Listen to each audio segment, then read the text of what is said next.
Okay, I'm Jack Holler. I was manager of the ball team in 1962 as the Junior American Legion, and we decided a number of years ago to have a reunion, but it kept one thing after another, and finally kept pushing, and we finally made it last Friday night on the 23rd of May 2008, and had an absolute wonderful time. We had a wonderful meal, and then we talked about where we lived and introduced our guests and what we've been doing. But then we started having some for real fun by talking about some funny things that happened.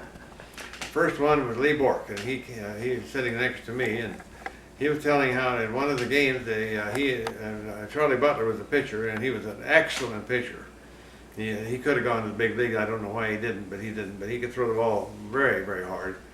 But they were not very happy with the umpire, and he wasn't calling strikes the way they wanted. And so Lee Bork went out to the mound and talked to Charlie. Said, "I want you to throw a ball just as hard as you can. Just hit me, like if I was standing up, hit me about right here in my chest." And so Lee went back to the catcher's department, catcher's location, and Charlie threw that ball just as hard as he could, which was in the middle 90s, I'm sure, 95 miles an hour. And he, just about the time the ball gets there, Leon Bork drops down. He acts like he fell. And the ball hit the umpire right in the chest. And it almost knocked him down. But, it wasn't really very funny. I guess it scared him a little bit because the ball was he threw it so hard.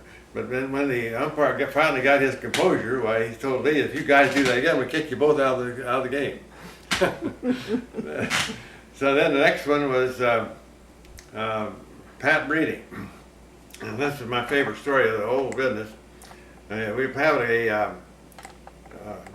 tournament over at Waterville, and we were finishing. It was about the middle of the game, and Pat was playing right field, and he yelled when he went out to his location. He yelled, "Bring a bat! Bring a bat!"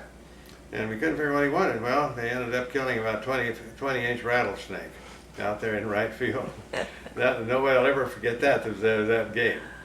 And the rest of most of the rest of them were having just a regular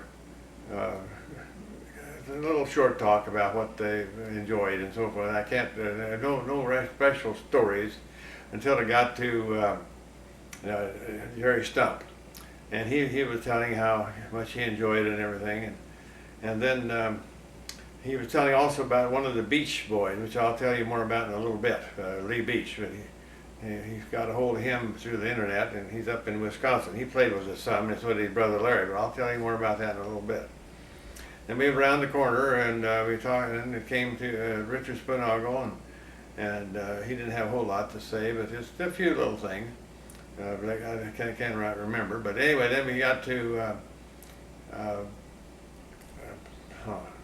Butler, Charlie Butler. Now, he came from Denver area, and he started out, it'll take me just a little while to tell you, I'm not going to do as good a job as he did, of course, but he said that he and a friend of his were in the process of selling family Bibles. They had a real good business going, and they hired 3 employees, and one of them had a speech impediment, and the other, he's the one that always came back first, having sold all these Bibles. He sent them out with 12 Bibles each, and he'd come back about 10 o'clock, have them all sold. And the other, when they'd come back later on in the afternoon, he didn't sell hardly any. So finally they asked this guy with the speech impediment how he sold all the Bibles. Well, he said, "I'm not going to be good at this, but I'll do a little bit. You know, I would go to the door and tell them what I was doing, and they would ask me in, and I would tell them I would like to sell them a Bible, and would you like to buy a Bible, or would you like to have me read it to you?" And so he sold the Bible, of course, and everybody just roared and kept on coming around, and Pishty boy, and then and Don, our son Don, was a bat boy. He was 8 years old when this was all happening in 1962, and I was real pleased with what he had to say. came up with the idea with the thought that he told everybody there that they were his heroes, because he was 8 years old and they were 18, 17, 18, and they were his heroes. And how wonderful it was to be able to be associating with that older kids, and they accepted him just like they did. And that really interested most of the older boys and the regular players. But then he got to me. So now I'm going to have to tell you what I've got to say. Talking about the beach a while ago, I mentioned I was going to go into that a little bit more. But we had two boys from Barnes. Their name was Larry and Lee Beach. Well, on the 4th of July, that one season, why, they got into some trouble. They ended up climbing on top of an old couple's roof and dropped 2 cherry bombs down the chimney. And of course, they got caught. And they ended up going to jail in Washington County Jail. Well, we needed them, so I ended up going up to Washington and pick them up and check them out and guarantee the sheriff that I would take good care of them, and then take them over to Blue Rapids and play ball. And after the game was over, I had to take them back to jail. That happened 3 or 4 times, and but I never did talk to them much after that. I never saw the boys after that. Then I mentioned about how one night during the game we had a situation where for some reason or other we had 3 ground balls in a row, just about 3 pitches, 3 ground balls, and third baseman, shortstop, and the second baseman, that'd be Doug Pishney, Danny Petter, and Jerry Stump. The ball came to them. It went right through their legs, and they never even slowed the ball down. And so I called time and out behind the pitcher's mound, and I told them, fellas, I sure don't want anybody to get hurt out here. And turned around and went back to the bench. And they got the message. They were a little more careful. And I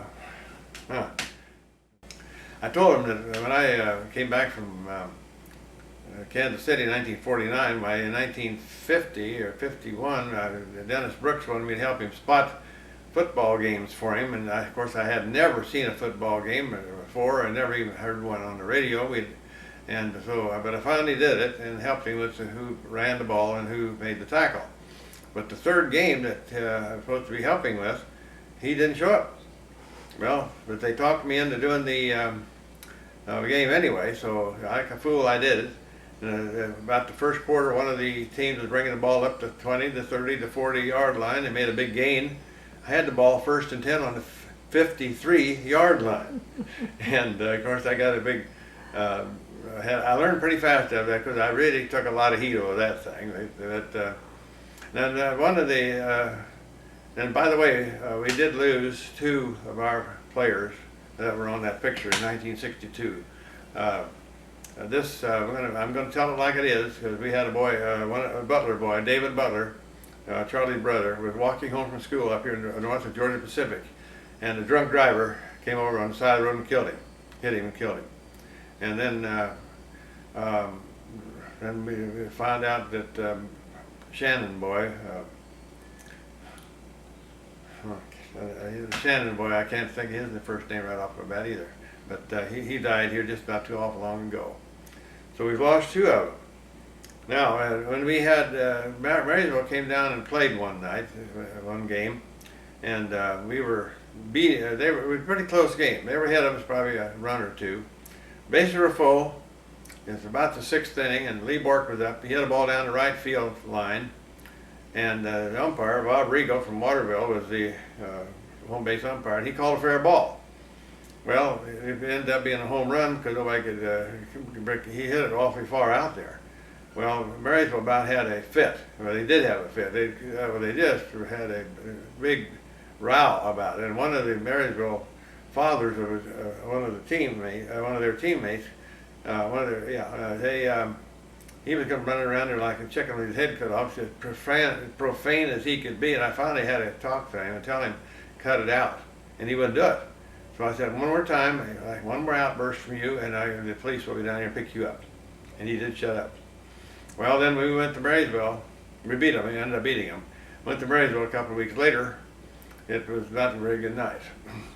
The first thing that we did first thing they did was they only give our team one base to umpire. Normally, in the league rules were that there would be two.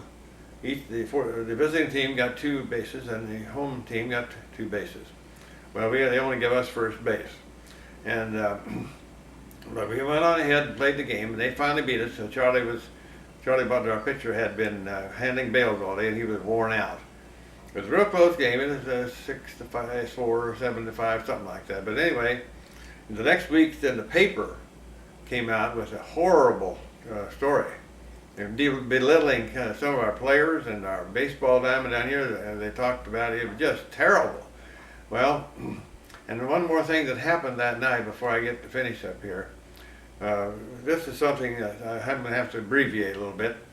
But when one of their players hit a ground ball to one of our infielders, the Marysville players and the coach on the bench over there on the first base side, they spiked the SOB. Spiked the SOB, which meant that he spiked our first baseman. Well, I could have put Marysville American Legion out of business forever if I wanted to turn them into the American Legion, because that was definitely a no-no. But anyway, then, that particular year, I was president of the league. I had 8 teams, there were 3 of them up in Nebraska, and every one of the players, except of course Marysville, would write to me or call me and say what a bad situation of sportsmanship they had when Marysville came to their place. So when after that paper came out, the next week then, Jerry Stump's mother, Frances, and then Charlie Butler's mother wrote to the editors. And I wrote a letter too, also to the editor, stating that if this thing about the other managers calling me about sportsmanship, and I stated that if Marysville did not clean up their sportsmanship, I was going to recommend at the annual meeting that it be dropped from the league. And we did it. Marysville didn't even show up, and we dropped them from the league, and I was not a very popular fellow around Marysville, American Legion, for quite a while, but it didn't make me a bit of difference because we did what we had to do. And Marysville had to play play on their own for a while. Backing up a little bit, Danny Petter told me something that I didn't know. When they played out in Washington one night, he had my son Don go get him a can of pop. Well, I had given Don strict order not to leave the ball diamond, and Danny Petter the other night asked me if I remembered getting mad at him and Don both for leaving for going and get that pop. Well, I didn't even remember it, but Don did, and he said he was terrified for 2 reasons. First, he's afraid he kind of got lost, he couldn't find his way back, and he's afraid what was going to happen when he got back, that I'd be mad at him. But it didn't work out that way. But that was one of those things we forgot that happened. But one of the nicest things that happened to me is this plaque that they gave me. I was manager of the year. I thought, or coach of the year, and I thought that was just fantastic to show up in there. And Lee Bork and Jerry Stump were very helpful. They did an awful lot of the legwork and a lot of the things.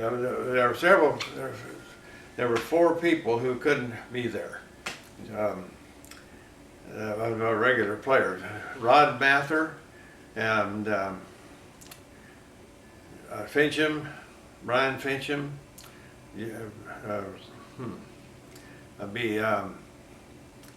Rick Sutton.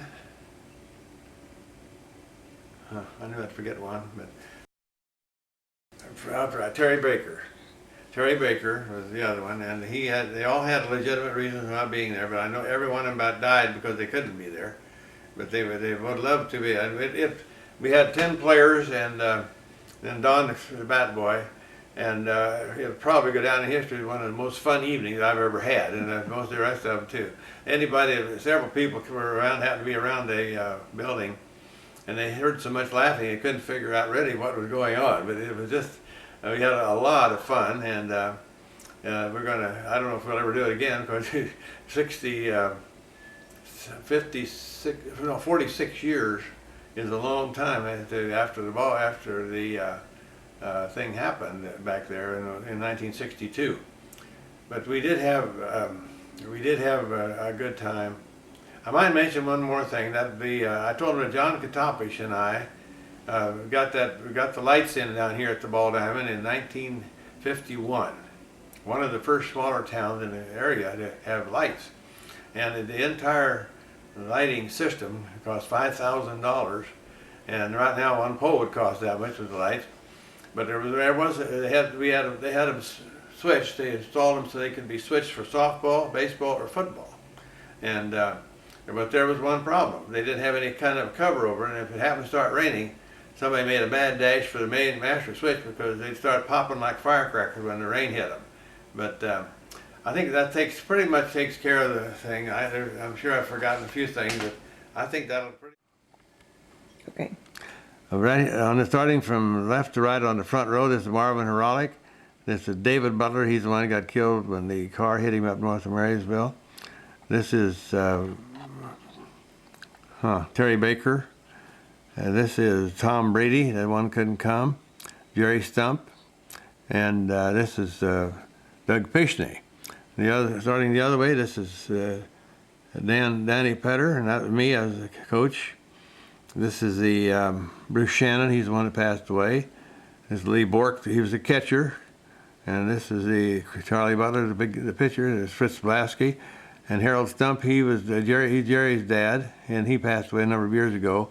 And this is Richard Spoonagle. But Harold Stump, he lived out about, a mile and a half south and east of Blue Rapids, and he would bring his tractor in. Every night we had a home game, he'd bring his little Ford tractor in, and it would grade smooth off the diamond.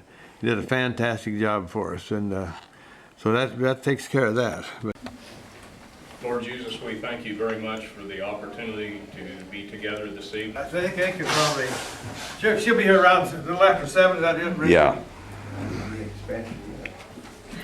Well, we're ready.